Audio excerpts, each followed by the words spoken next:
welcome to this special episode of Auto Today. Today is the last day of the year 2016 and we are in a mood to celebrate. Celebrate a year that has gone by, raking up thousands of kilometers across this country. We have driven various cars and motorcycles and other vehicles through the different length and breadth, the terrain that this country could throw at us. So in this week's special episode, the year-ender of 2016, we take a look at our most memorable drives. We began this year with Hyundai and their Great India Drive as soon as Creta was launched. Last year's Indian Car of the Year was one of the most exciting launches of year 2016. So we decided to up the ante and take it beyond borders. Here is Hyundai Creta gracing the beautiful country of Bhutan. The Hyundai Great India Drive entered its third leg as the team rolled through the open Bhutanese border at Phuntsholing. With permits and formalities done, we headed towards the capital, Thimphu. To call the drive to Thimphu beautiful would be an understatement.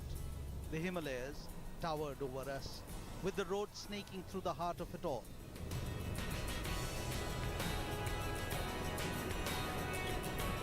The roads broadened about 30 kilometers from Thimphu, and the compact SUV showed how well it can handle the mountain roads. The ESP always kept the car in line, and the suspension setup seemed to be tailor-made for the terrain. The crossover simply flowed from one corner to the next until the team parked in Thimphu.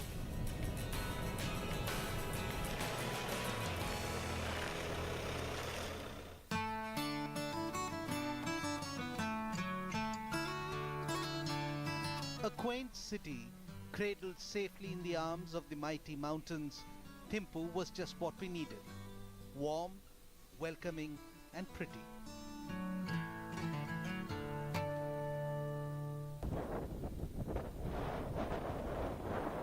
Of the 3 days we spent in Bhutan, every morning we would find the Creta covered in frost, but the Hyundai never faltered to start even once.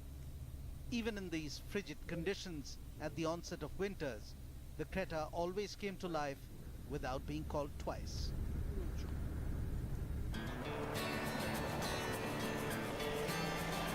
At the end of the day, the team seemed happy and everyone would have loved to stay longer. But the next day, we bid goodbye to the city of Paro and started our journey back home.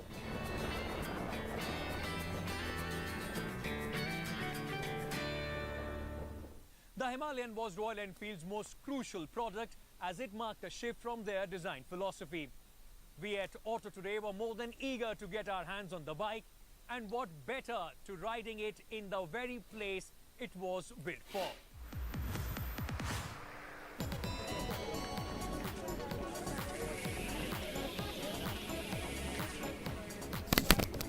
With prayers being chanted and blessings from the lamas, the riders prepared to begin the 15-day adventure.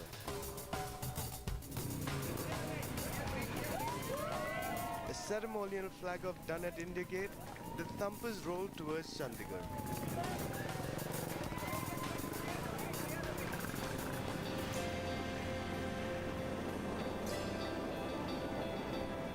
The scenic route towards our first mountain pass, Rohtang, goes through a thick forest lineup till the actual pass.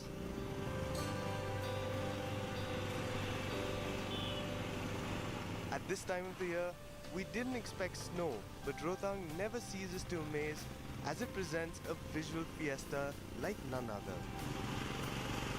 Clouds settled down on the mountain as we rode through them awestruck.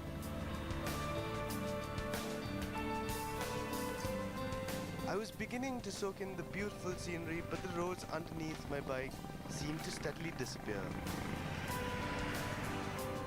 Surely, this was going to be a tough task, but as I discovered, it was a terrain the Royal Enfield Himalayan found home in. This solid piece of engineering may seem like a very basic recipe for an adventure touring motorcycle, but it jumped and hopped through the rough stuff like a wild horse at full gallop. As one approaches Taklangla, the lack of oxygen means that the bike had to be feathered with minimal throttle input and mostly being operated in first or second gear. Royal Enfield has just updated the Himalayan with smoother shifting gears, so it managed a healthy pace uphill. At 17,480 feet, Taklangla is lined with prayer flags and surprisingly is also paved, leading to a smooth stretch of tarmac into Leh.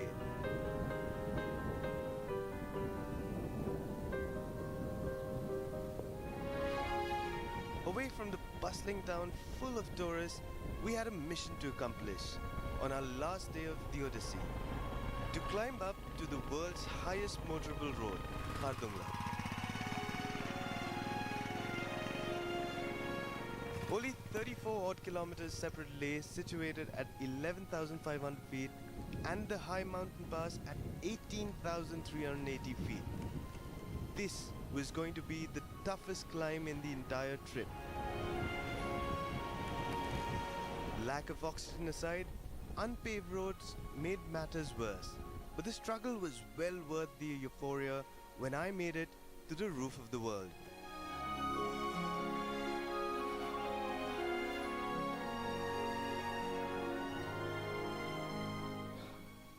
With such a diverse country like ours, there is a treasure trove of knowledge that we can get from our rich history. Just a few months back, we endeavored on a journey uncovering the 7 wonders of India with Maruti Suzuki, revisiting the origins of our beautiful culture and its past.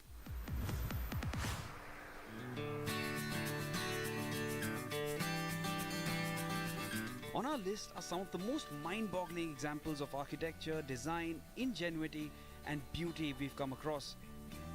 Even more so considering the sheer variety. The oldest wonder, the ruins of Nalanda. The earliest known center of learning dates back to the 5th century BC, while the youngest is the Golden Temple at Amritsar, having been founded in 1577. And we were visiting them all by road, a 7,500 kilometer plus journey planned over a period of just 14 days. We've stuck to major national highways as much as possible, so if you feel the itch to explore the 7 wonders of India yourself, look no further than our route map.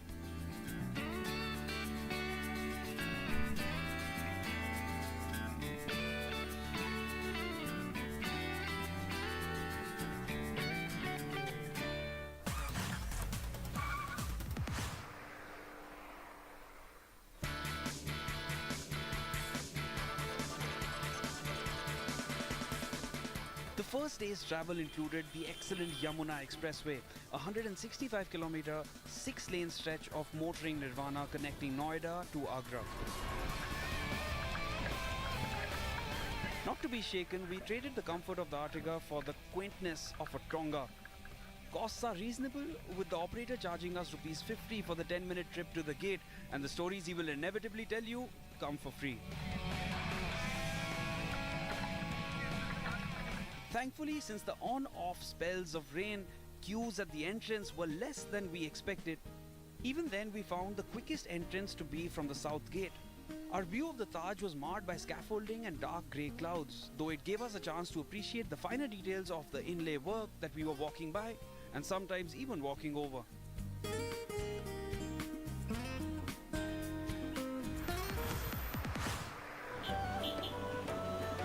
Gaya is surrounded by hills on 3 sides and a river on the 4th, making its weather extremely seasonal.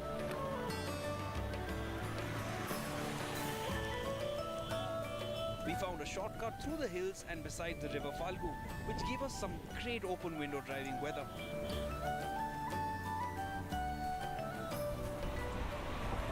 Eventually the road leads right into Nalanda via Rajgir, the once capital of the Magad Empire. Our interests lay in the wealth of knowledge that was once imparted at the Nalanda Buddhist Mahavihar.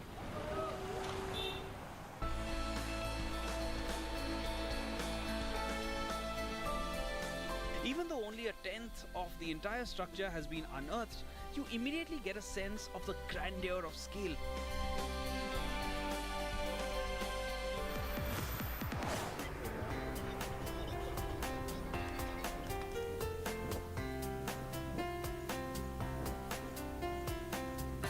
Out of the 500 kilometers to reach the Sun Temple at Konark, our first taste of Odisha, crossing over the Subnarekha river, were the smooth roads.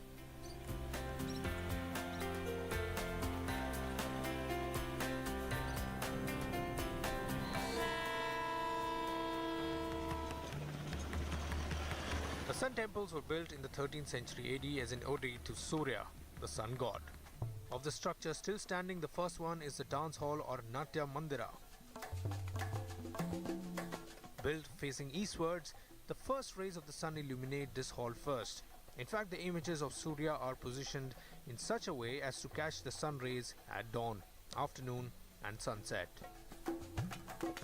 Ironically, our best shot at the Sun Temple came at sunset. At this point, we headed towards Puri for the night. The road to Puri passes alongside the beach with beautiful views along the way.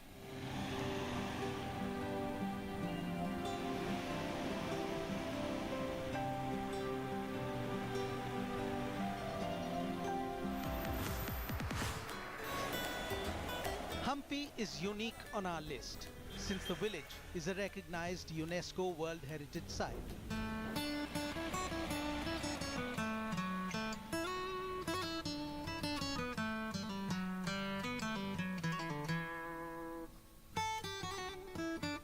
Must-see sites include the Royal Centre with the remains of the Queen's Bath and other royal structures.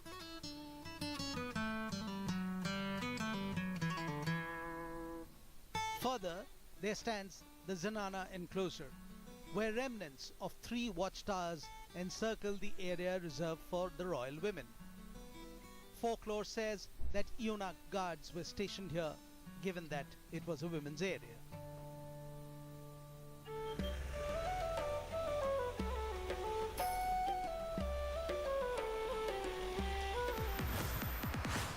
On the approach to Dhalavira, we found ourselves in the middle of the run of Kutch.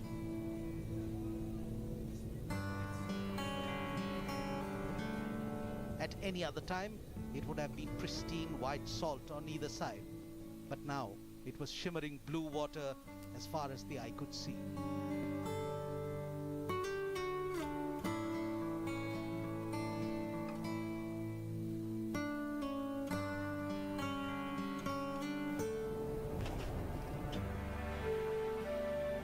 Here were the ruins of a civilization with town planning that can put modern cities to shame, literally in the middle of nowhere.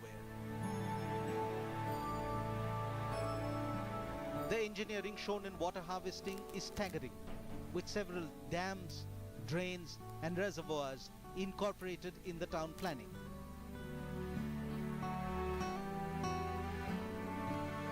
Dhalavira remains one of the best model cities of Indus times, showing the 7 significant stages of culture. On NH62, road conditions were good, but being a narrow dual carriageway meant our speeds were more dependent on the traffic, and traffic in Amritsar is terrible. At night, the Golden Temple or Harminder Sahib is the most awe-inspiring. At any point around the outer walkway, the reflections of the Gold Mandir in the tank of holy water or Amrit Sarovar can make you stop and catch your breath. You will likely find devotees bathing themselves in the holy waters at any time as well, though the mandir itself closes at 11 p.m. The Golden Temple is significant as one of the holiest shrines of the Sikh religion, attracting an estimated 40,000 people every day. So I am surrounded with these sheep till the time I figure out a way to cross over or get out of this herd. You take a small break, come back. We have lots more in store for you after a very short break. A chance to stretch its legs again.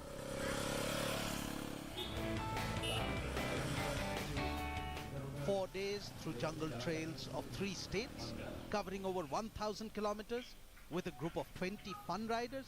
Count us in. We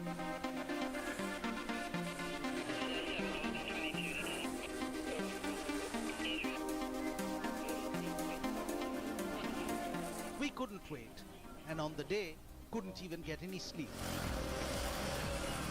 After reaching Bangalore, we rounded up a group of 25 Mojo riders and hit the highway, navigating heavy traffic towards the first destination on our list.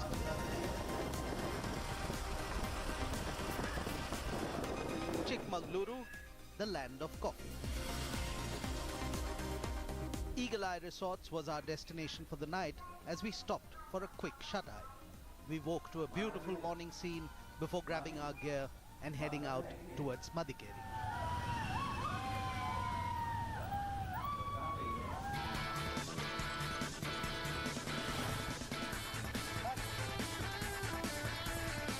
Day 2 and Madikeri gave us our first taste of the twisties.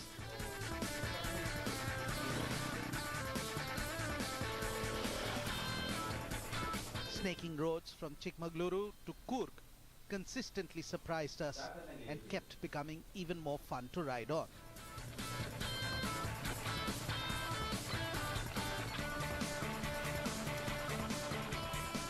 Day 3 saw us riding across 3 states to get to our destination in Masinaguddi, Kerala. We were now in Tamil Nadu.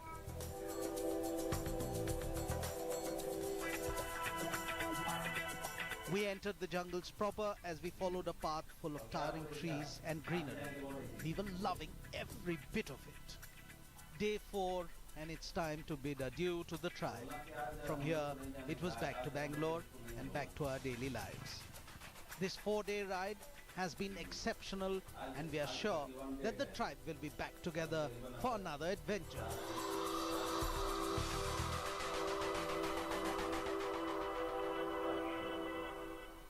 So it's that time of the year when one car and one motorcycle fight it out for the top honors, where every car and bike launched through the year in India is put under the microscope by a highly experienced jury who finally crown a winner. So which is the winner of the Indian Car and Motorcycle of the Year award? If you still haven't guessed it, check this out.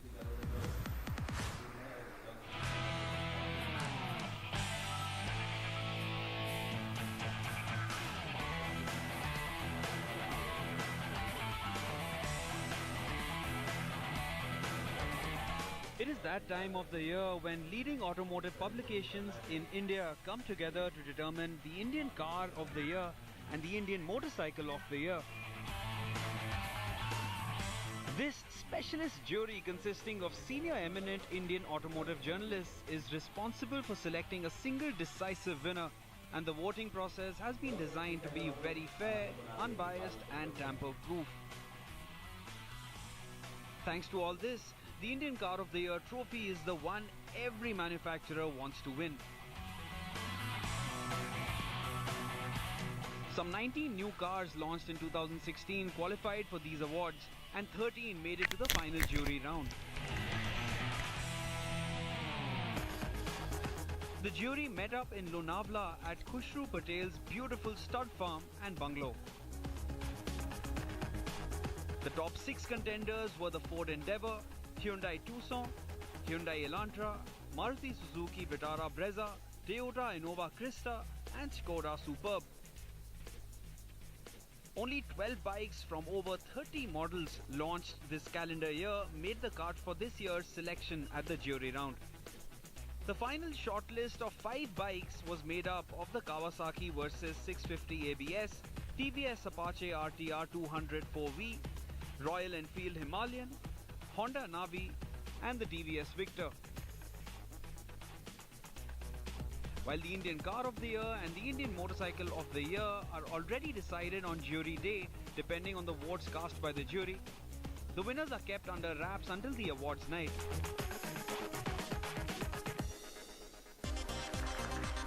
The chairman of the Indian Car of the Year jury, Bob Rupani, presented a certificate to the winners which was signed by all jury members. Indian Car of the Year. The juries have selected Maruti Suzuki Vitara Brezza.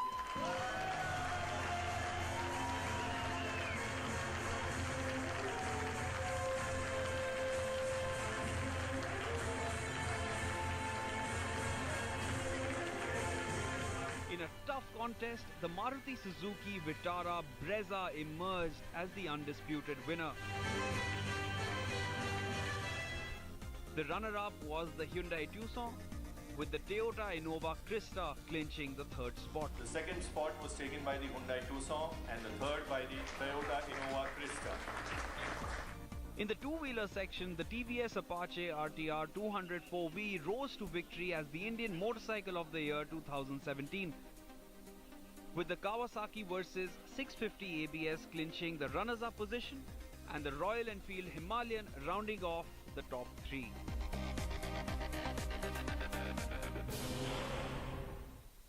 With that, we have come to the end of this week's special episode and the year 2016 as well. From all of us here at Auto Today, have a very exciting and turbocharged 2017. I now zoom off to see you in the new year. Till then, all of you be extremely safe on the road. And once again, a very happy new year.